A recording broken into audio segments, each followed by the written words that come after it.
Two people were arrested today during a war protest downtown as we approach the war's 5-year anniversary. It's still a heated issue here in West Michigan for those on both sides of the argument.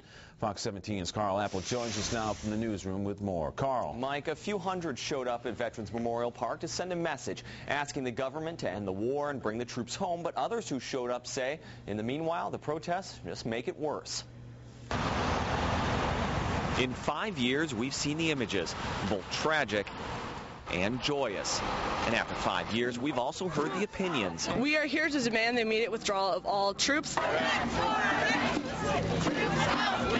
Today, the group Activate held a protest to draw attention to the war's death toll, nearly 4,000, 148 from Michigan, and the economic costs. Analysts predict $2.4 trillion over a decade. Most troops want to be out of Iraq. Most Americans want us to be out of Iraq, and the Iraqis sure as hell want us to be out of Iraq as well. The latest polls are less decisive. One conducted last week by the Wall Street Journal shows 52% say we should withdraw by early 2009. 43% say we should wait until the country's stable. That number's up from a year ago. I am here to make sure that these protesters don't deface our war monuments. Radio host Denny Gillum spent 22 years in the Army defending their right to do this, but says demonstrations like this don't help. It discourages our troops.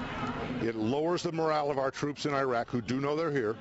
And in my years in combat, low morale in troops means more troop casualties. All these people out here are an obvious example of democracy, and we are trying to appeal to our legislators, and you know, we're doing what we can. That includes efforts like this one from a year ago when Activate showed up at the doorstep of Congressman Vern Ehlers.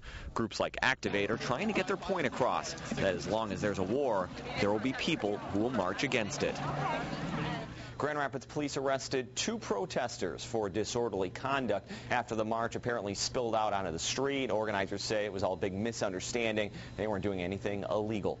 In the newsroom, Carl Apple, Fox 17 News at 10. All right, Carl, thank you. There's a candlelight vigil planned for Monday to mark the anniversary of the war. This is video from last year's event. Organizers want to honor the sacrifices of troops and call for an end to the war. It's being held by the group Move On.